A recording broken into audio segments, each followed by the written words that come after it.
আজকের খুতপাটির বিষয়বস্তু হল কোরআনের দীর্ঘতম সূরা সূরা বাকারা থেকে প্রাপ্ত কিছু শিক্ষা। এই সূরার দ্বিতীয়ার্ধ হল মুসলমানদের জন্য আইন বা সংবিধান সম্বলিত প্রারম্ভিক ওহী।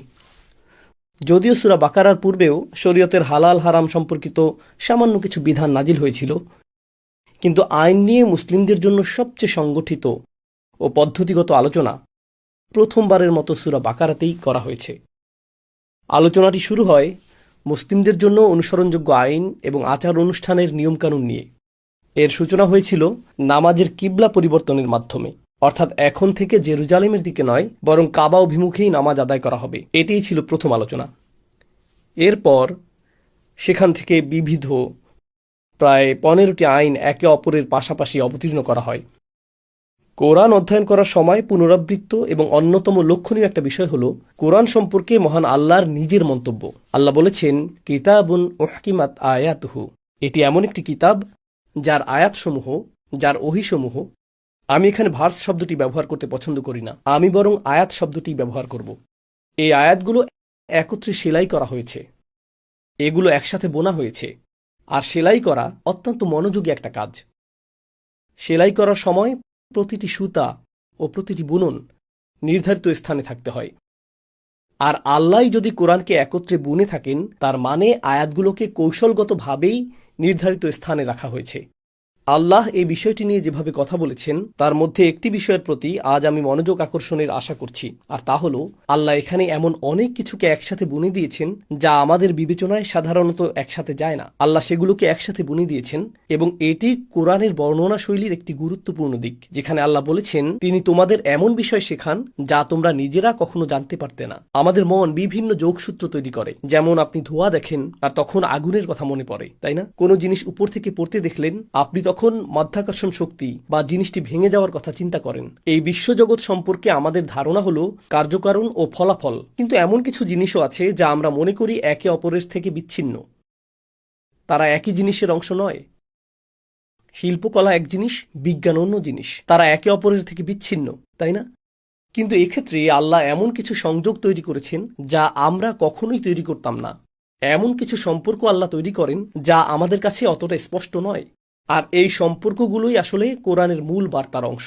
তিনি কিছু জিনিসকে এমনভাবে যুক্ত করেছেন যা আমরা কখনোই পৃথক করতে পারবো না। কোরআনের একটি বাক্যাংশ থেকেও আমরা এই ধারণাটি পাই, যেখানে আল্লাহ বলেন, ওয়ায়াকদউনা মা আমারাল্লাহু বিহি আইয়ুসাল, তারা এমন জিনিস ছিন্ন করে যা আল্লাহ যুক্ত করে রাখার আদেশ দিয়েছেন। যেমন কোরআনের আয়াতের ব্যাপারে আল্লাহ তাদেরকে যুক্ত করে রাখার আদেশ দিয়েছেন। একইভাবে আত্মীয়তার সম্পর্ক আল্লাহ তা অক্ষুণ্ণ রাখার নির্দেশ দিয়েছেন। আর আমরা যা করছি, কখনো কখনো আমাদের মধ্যে কিছু লোক যা করে, আমরা আল্লাহর শেখানো কিছু জিনিসকে নেই, এরপর সেগুলোকে আলাদা করে ফেলি এমন সব জিনিস থেকে যেগুলোকে আল্লাহ ঠিক এর পাশেই উল্লেখ করেছেন, যেন তাদের মধ্যে কোনো সম্পর্ক নেই। এখানে চ্যালেঞ্জটি বেশ জটিল, কারণ আপনি এবং আমি অন্য বই, অন্য বিষয় বা অন্য উপকরণ পড়ে অভ্যস্ত। যদি আপনি আইন বিষয়ক কোনো কোর্স করেন, সেখানে ইতিহাসের পাঠ পাবেন না, সেখানে কেবল আইনের পাঠই পাবেন। আপনি যদি দর্শন বিষয়ক কোনো কোর্স করেন, সেখানে বিজ্ঞান নিয়ে আলোচনা থাকবে না। একসাথে একটি করে বিষয়। যদি এমন একটি অধ্যায় পড়েন যার নির্দিষ্ট শিরোনাম রয়েছে, ধরুন পাহাড় সম্পর্কিত একটি অধ্যায়, আপনি পাহাড় সম্পর্কিত অধ্যায়টি পড়ার সময় নদীর কথা পাবেন না। একসাথে একটি করে বিষয়। এভাবেই আমাদের চিন্তা গঠিত, এভাবেই বইগুলো বিন্যস্ত, এভাবেই পাঠ্যক্রমগুলো বিন্যস্ত, এভাবেই শিক্ষকদের পাঠ সংগঠিত।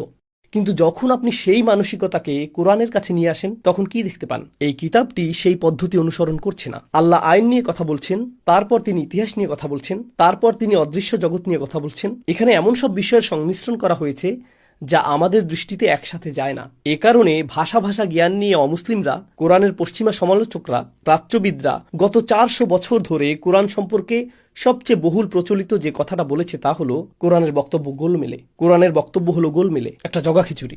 এটা বিভিন্ন বিষয়ের সংমিশ্রণে একটা সালাদ, যা একসাথে যায় না। কিন্তু প্রকৃতপক্ষে তা একসাথে যায় এবং গভীরতম তাৎপর্যপূর্ণ উপায়ে সেগুলো পরস্পর সম্পর্কিত। আশা করছি পরবর্তী কয়েক মিনিটে আমরা সেই সংযোগগুলির একটি নিয়ে আলোচনা করব, যা অতটা স্পষ্ট নয়। আর এরকম একটি সংযোগ হলো আমাদের আধ্যাত্মিক জীবন এবং আমাদের আর্থিক জীবন। এগুলো আমাদের জীবনের পৃথক দুটি অংশ। আপনার ট্যাক্স, আপনার আয়, কতটা সঞ্চয় আছে আপনার, কে কি পাবে, সন্তানের পড়ালেখার খরচের জন্য কত ব্যয় করবেন, বা গাড়ির খরচ, এই খরচ, সেই খরচ, ব্যবসায়িক উদ্যোগ, এই সব কিছু একদিকে। আর আপনার আধ্যাত্মিক জীবন থাকে সমীকরণের অন্যদিকে। উদাহরণস্বরূপ, যখন রমজান মাস আসে তখন আমরা সবাই ইবাদত নিয়ে চিন্তা করি। আমরা নামাজ, কোরআন তেলাওয়াত, রোজা নিয়ে চিন্তা করি। আমরা তাহাজ্জুদ নিয়ে ভাবি, আমরা তারাবি নামাজ নিয়ে ভাবি, আমরা বেশি বেশি দোয়া করার কথা চিন্তা করি, শেষ বেজর রাত অন্বেষণের কথা ভাবি। আমাদের মন ইবাদতে নিবদ্ধ, সেখানেই আমাদের মন পড়ে থাকে, তাই না? কিন্তু হতে পারে এটি জাকাতের মৌসুম।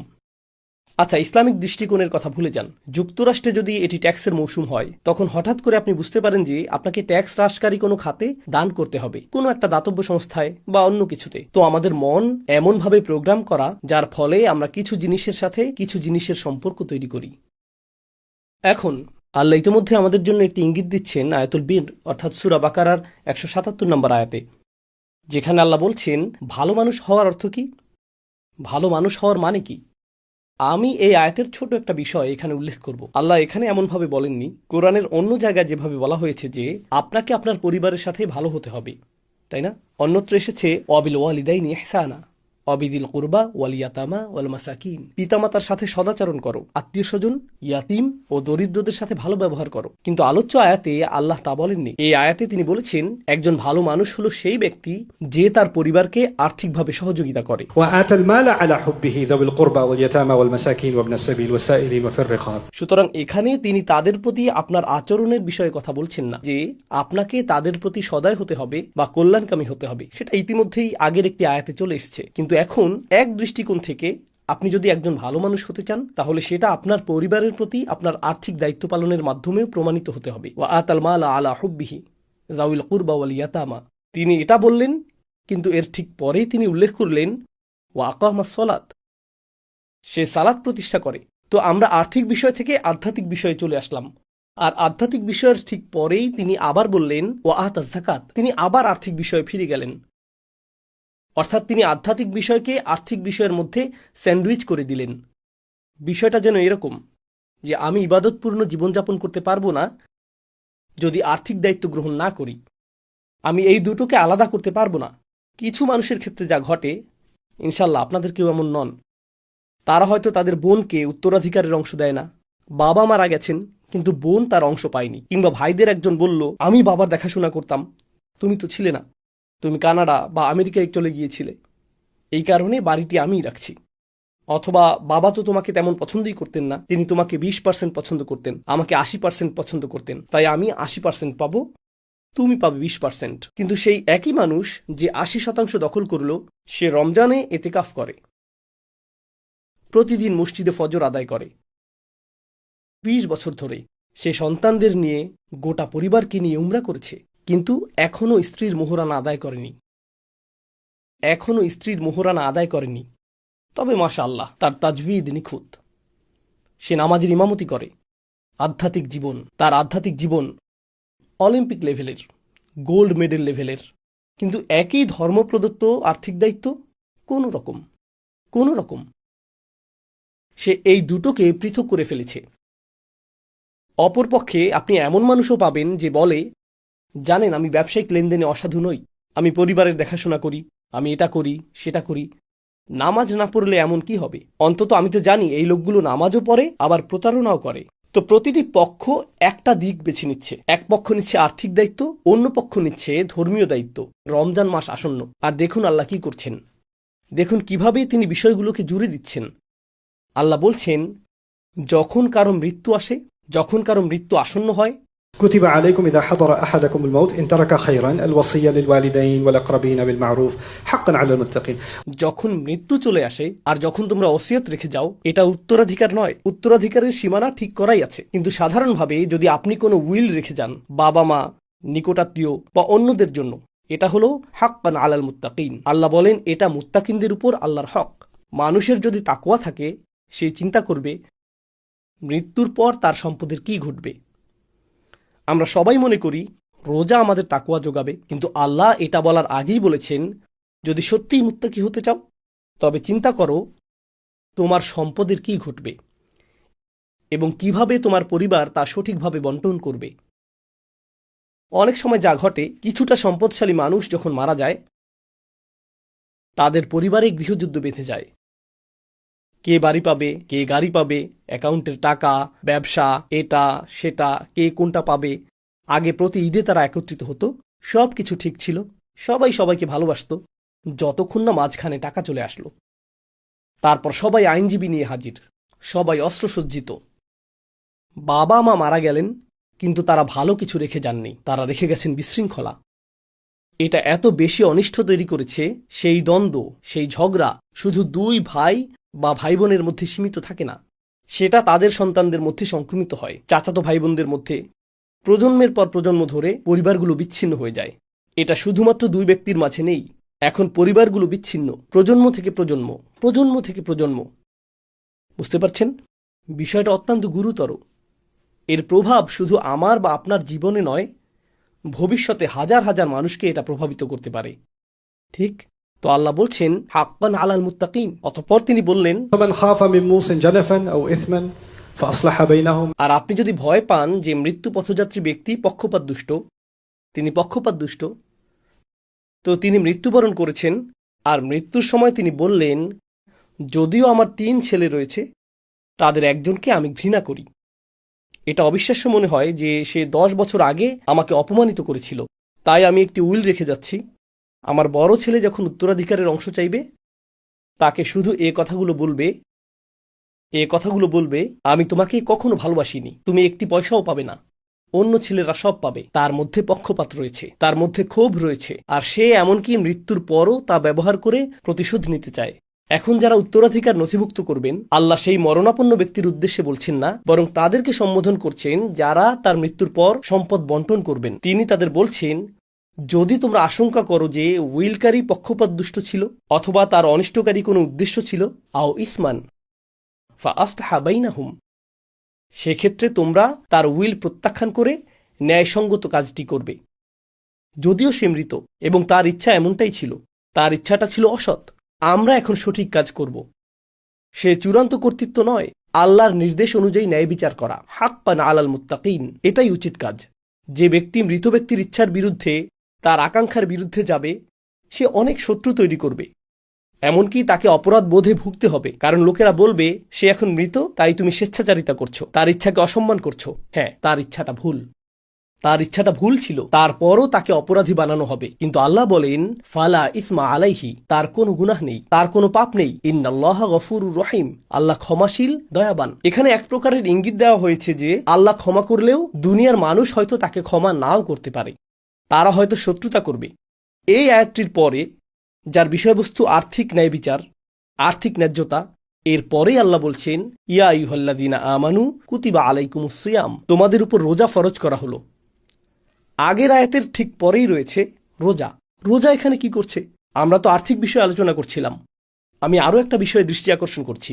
এখানে রোজা সংক্রান্ত কয়েকটি আয়াত রয়েছে, আর এই আয়াতগুলোর পরে যা রয়েছে, ওয়ালা তাকুলু আমওয়ালাকুম বাইনাকুম বিল বাতিল, রোজার আয়াতগুলোর পরে আল্লাহ বলছেন, মিথ্যার মাধ্যমে একে অপরের সম্পদ ভক্ষণ করো না। ওয়াতুদলু বিহা ইলাল হুক্কাম, বিচারকদের প্রভাবিত করে নিজেদের পক্ষে রায় আদায়ের চেষ্টা করো না। বিচারকদের কাছে লবিং করো না, সিদ্ধান্ত গ্রহণকারীদের প্রভাবিত করার চেষ্টা করো না যাতে রায় তোমার পক্ষে যায়। لتأكلوا فريقا من أموال الناس بالإثم، যার ফলে একটি গোষ্ঠী দুর্নীতি এবং অনিষ্টের মাধ্যমে অন্যের অর্থ আত্মসাতে সক্ষম হবে। তোমরা জানো যে তোমরা কি করছো। বিষয়টা কৌতূহল জাগ্রতকারী। রোজার আগের আয়াতে আর্থিক ন্যায় বিচারের কথা এসেছে, আবার রোজার পরের আয়াতেও আর্থিক ন্যায় বিচারের কথা এসেছে, আর রোজা যেন ন্যায় বিচারের মাধ্যমে স্যান্ডউইচ হয়ে আছে। এর পূর্বের আয়াতে এসেছে হাক্কান আলাল মুত্তাকিন। আর রোজাদারদের সম্পর্কে আল্লাহ প্রথমেই বলেছেন, রোজা তোমাদের উপর ফরজ করা হয়েছে যেমন ফরজ করা হয়েছিল তোমাদের পূর্ববর্তীদের উপর, যাতে তোমরা তাকওয়া অর্জন করতে পারো। তাকওয়ার কথাটি এই প্রথম আসছে না, বরং এটা তাকওয়ার সংজ্ঞারই ধারাবাহিক আলোচনা। তো এর একটি আংশিক সংজ্ঞা ইতিমধ্যেই চলে এসেছে, আর সেই সংজ্ঞার সাথে ইবাদতের সম্পর্ক নেই, এর সম্পর্ক অর্থের সাথে। কিভাবে উপার্জন করছেন, কিভাবে খরচ করছেন, অর্থ দিয়ে কি করছেন, অর্থ ব্যবহার করে কিভাবে মানুষকে প্রভাবিত করছেন, এটা খুব স্বাভাবিক। যদি আপনার বড় একটি পরিবার থাকে, আর সেই পরিবারের কিছু মানুষ বা 1-2 ব্যক্তির কাছে প্রচুর অর্থ থাকে, তাদের ঘর অন্যদের চেয়ে বড়, তাদের ক্যারিয়ার অন্যদের চেয়ে বড়, আপনার ক্যারিয়ার যত বড়, আপনার অর্থ যত বেশি, সেই পরিবারে আপনার প্রভাবও তত বেশি, আপনার হাত তত ভারী। আল্লাহ বলেন, ولا تأكلوا أموالكم بينكم بالباطل وتدلوا بها يعني بالأموال إلى الحكام لتأكلوا فريقا من أموال الناس بالإثم. বিচারকদের প্রভাবিত করতে তোমাদের অর্থ ব্যয় করো না, অন্যদের প্রভাবিত করে নিজের কাজ হাসিল করতে অর্থ ব্যয় করো না। এটাই আল্লাহর নির্দেশ, এটাই হুকুম, এটাই তাকওয়ার অর্থ। রমজান আসন্ন এবং আমরা অনেক আলোচনা শুনব, অনলাইনে অনেক লেকচার দেখব, এমনকি জুমার খুতবাতেও থাকবে। রমজানের প্রস্তুতি কিভাবে নেবেন? কোরআন তেলাওয়াত শুরু করুন, বেশি বেশি উপাসনা করুন, বেশি বেশি ইবাদত করুন, ইত্যাদি ইত্যাদি। চমৎকার, এগুলো সবই ভালো, সবই সত্য। কিন্তু আল্লাহ এই সব কিছুকে অর্থনৈতিক বিষয়ের সাথে সংযুক্ত করেছেন। তাই রমজান যখন আসন্ন হয় আর আপনি যদি তাকওয়াবান ব্যক্তি হতে চান, আমি তাকওয়াবান হতে চাই, কিন্তু কারো কাছে আপনার ঋণ আছে, অথবা আপনি কারো আর্থিক অধিকার আদায় করেননি, স্ত্রীর মোহরানা আদায় করেননি, অথবা আপনি বোনের অংশ প্রদান করেননি, বা ব্যবসায়িক পার্টনারকে তার প্রাপ্য দেননি, যদিও আপনি জানেন যে অন্যায় আপনারই, আপনি ভয় দেখিয়ে তাকে তার অংশ থেকে বঞ্চিত করেছেন। যদি এগুলো সবই সত্য হয়, এরপর আপনি যদি হারাম শরীফে রমজানের শেষ দশকে ইতিকাফও করেন, তাহলে আপনি হয়তো এমন কিছুকে বিচ্ছিন্ন করছেন যা সংযুক্ত রাখার আদেশ আল্লাহ দিয়েছেন। হতে পারে এটা এক প্রকার মুনাফিকি, এটা এক প্রকার আফাত উমিনুনা বিবাদিল কিতাব ও তাকফুরুনা বিবাদ। আপনি কিতাবের কিছু অংশকে গ্রহণ করছেন, কিছু অংশকে অস্বীকার করছেন। Right? আমরা এমন মানুষ হতে পারি না, আমাদের পক্ষে এমন হওয়া সম্ভব নয়। রমজানের মূল উদ্দেশ্য সম্পর্কে আল্লাহ বলেন, শাহরু রমাদান আল্লাযী উনজিলা ফীহিল কুরআন হুদাল লিন্নাস। রমজান মাস যাতে কোরআন নাজিল করা হয়েছে, এটি মানুষের জন্য হিদায়েত। কিভাবে আমরা এই কথা বলতে পারি আর মনে করি যে এই রমজানে আল্লাহ আমার কাছ থেকে শুধু চান আমি কত খতম কোরআন পড়ব, অথচ কোরআন যা করতে বলেছে সুরেলা তেলাওয়াত করেও অন্ধ বধিরের মতো আমি সেসব উপেক্ষা করে যাই। لم يخروا عليها صما وعميانا. তারা অন্ধ ও বধির হয়ে এটা উপেক্ষা করে না। এরকম বিদ্রুপ কিভাবে সম্ভব? আমরা এরকমটা আর করতে পারি না। আল্লাহর কিতাবকে আমাদের সেভাবেই দেখতে হবে যেভাবে দেখা উচিত, উন্মুক্ত চোখে, আমার সামনে আয়না রেখে এবং আপনার সামনে আয়না রেখে। ঠিক যেভাবে আমি বলতে চাই রোজার সময় আমি কিছু খাইনি, রোজার সময় আমি কিছু পান করিনি, একইভাবে আমরা বলতে পারা উচিত রোজার সময় আমি অন্যায়ভাবে কারো অর্থ খাইনি, রোজার সময় আমি অন্যায়ভাবে কারো পানি পান করিনি। মুরগি যদি হালালও হয়, আপনি হালাল দোকান থেকে এটা কিনেছেন, এরপরও 3 বার চেক করে নিশ্চিত হন। আপনি বলেন আমি চাই মুরগিটাকে আমার চোখের সামনে জবেহ করা হোক, কারণ আমি নিশ্চিত হতে চাই এটা কতটা হালাল। এটা ভালো, কিন্তু যে অর্থ দিয়ে আপনি এটা কিনেছেন তা কোনো প্রতারণা অথবা ঋণ খিলাপে অর্থ থেকে এসেছে, যা পরিশোধ করার প্রতিজ্ঞা আপনি করেছিলেন। তাহলে প্রকৃতপক্ষে এটা কি হালাল হয়েছে? মুরগি হালাল হতে পারে, কিন্তু আপনার জন্য তা হালাল নয়। সেটা ভালো হতে পারে, কিন্তু আপনার জন্য ভালো নয়। এই জন্যই আল্লাহ ঠিক পরেই বলেছেন, ওয়ালা তাকুলু আমওয়ালাকুম বাইনাকুম বিল বাতিল। আল্লাহ চমৎকারভাবে এটা করেছেন। আল্লাহ তার কিতাবে এমন বিষয়ের মাঝে সংযোগ তৈরি করেছেন যা আমাদের দ্বারা সম্ভব ছিল না। আমরা যদি শুধু আল্লাহর বাণীগুলো নিয়ে চিন্তা করি, তাহলে প্রতি রমজানে আমাদের অনেক সমস্যার সমাধান হয়ে যাবে। ঠিক যেমন আপনি প্রতিটি রমজানে একজন নতুন আধ্যাত্মিক মানুষ হয়ে ফিরতে চান, তেমনি আপনি হতে পারবেন পরিবারের ভিন্ন এক সদস্য, ভিন্ন একজন ব্যবসায়ী, অর্থের ব্যবস্থাপনার ক্ষেত্রে একজন ভিন্ন মানুষ, প্রতিশ্রুতি রক্ষায় একজন ভিন্ন ব্যক্তি। তখন অর্থনৈতিক বিবেচনায় নিজেকে পরিচালিত করার দৃষ্টিভঙ্গিটি সম্পূর্ণ বদলে যাবে। এটি আমার শেষ মন্তব্য, যেহেতু আমি খুতবাটির সমাপ্তি টানছি। আল্লাহ আজ্জাজাল্লা আমাদেরকে তাকওয়ার একটা সংজ্ঞা দিয়েছেন যা ইবাদতের সাথে সম্পর্কিত, এবং তিনি সেই সংজ্ঞার আরেকটি অংশ দিয়েছেন যা অর্থ সম্পদের বিবেচনায় মানুষের সাথে আমাদের আচরণের সাথে সম্পর্কিত। আর এই দুটির সমন্বয়ই তাকওয়া গঠিত। সুতরাং আপনি কেবল একটি অংশ বেছে নিয়ে বলতে পারবেন না যে আমার তাকওয়া আছে। আমি তাকওয়া শব্দটি ব্যবহার করছি, আপনাদের অনেকে এই শব্দটির সাথে পরিচিত নাও হতে পারেন। তাকওয়া মূলত এসেছে ওকায়া থেকে, আর ওকায়া অর্থ হল সুরক্ষা। তাকওয়া অর্থ এমন কেউ যে নিজেকে সুরক্ষিত করছে। আক্ষরিক অর্থেই মুত্তাকি অর্থ এমন ব্যক্তি যে নিজেকে সুরক্ষিত করছে। আপনি যদি ঘরে প্রবেশ করে দরজা বন্ধ করে দেন যাতে কেউ ঘরে প্রবেশ করতে না পারে, তাহলে আপনি তাকওয়ার একটি কাজ করলেন। এটাই তাকওয়ার আক্ষরিক অর্থ। সুতরাং প্রকৃতপক্ষে তাকওয়া হলো নিজেকে সুরক্ষিত করা। কি থেকে সুরক্ষিত করবেন? প্রথমত আপনি নিজেকে আপনার নিজের সত্তা থেকে সুরক্ষিত করবেন। অমাইয়ুকা শুহা নাফসিহি ফাউলাইকা হুমুল মুফলিহুন। যাকে সুরক্ষিত করা হয়েছে একই শব্দমূল থেকে, ইউকা তাকওয়া থেকে এসেছে। অমাইয়ুকা শুহা নাফসিহি অর্থাৎ যাকে নিজের মধ্যকার লালসা থেকে সুরক্ষিত করা হয়েছে সেই সফল মানুষ। আল্লাহ এমনটাই বলেছেন। তাকওয়ার কাজ হলো আপনাকে আপনার থেকেই সুরক্ষিত করা, আমাকে আমার থেকেই সুরক্ষিত করা। আমার অভ্যন্তরে একটি ভয়ঙ্কর লোভী, স্বার্থপর, আত্মপূজারী এবং বিষাক্ত সত্তা আছে। এটা আমার ভিতরে রয়েছে। আমার অভ্যন্তরে একটি ভয়ানক নফস আছে, এটা বিদ্যমান এবং এটা একটা দানব। আর আমার সেই অংশ থেকে আমার নিজেকে সুরক্ষিত রাখতে হবে। আমি আমার সেই অংশকে উপেক্ষা করতে পারি না। আমাকে সচেতন থাকতে হবে, কারণ এটা সর্বদাই থাকবে। আর আমাকে সেই পশুটাকে দমিয়ে রাখতে হবে, আমাকে এটাকে দমন করতে হবে। ঠিক যেমন আমরা রমজানে আমাদের ক্ষুধাকে দমন করি, একইভাবে আমাদের লালসাকেও দমন করতে হবে, এটাকেও আমাদের দমন করতে হবে। এটাই তাকওয়ার বার্তা, নিজেকে নিজের থেকে সুরক্ষিত করা। এরপর সেখান থেকে শুরু হয় নিজেকে আল্লাহর অসন্তুষ্টি থেকে সুরক্ষিত করা, নিজেকে আল্লাহর ক্রোধ থেকে সুরক্ষিত করা, নিজেকে শাস্তি থেকে সুরক্ষিত করা। فاتقوا النار واتقوا يوما ترجعون فيه إلى الله। নিজেকে কিয়ামতের দিন থেকে সুরক্ষিত করা, সেই দিন যখন তোমরা সকলেই আল্লাহর দিকে ফিরে যাবে। আর এর সব কিছুই শুরু হবে আমাদের নিজেদের থেকে নিজেদেরকে সুরক্ষিত করার মাধ্যমে। আল্লাহ আযজা ওয়া জাল্লা আমাদেরকে এমন মানুষে পরিণত করুন যাতে রমজান এগিয়ে আসার সাথে সাথে আমরা নিজেদের মধ্যকার কি কি সুরক্ষিত থাকতে হবে তা আরো বেশি করে উপলব্ধি করতে পারি। আল্লাহ আযজা ওয়া জাল্লা আমাদেরকে আমাদের নিজস্ব ত্রুটি, ব্যর্থতা ও প্রবণতাগুলো সম্পর্কে অবিশ্বাস্য রকম আত্মসচেতন করে তুলুন।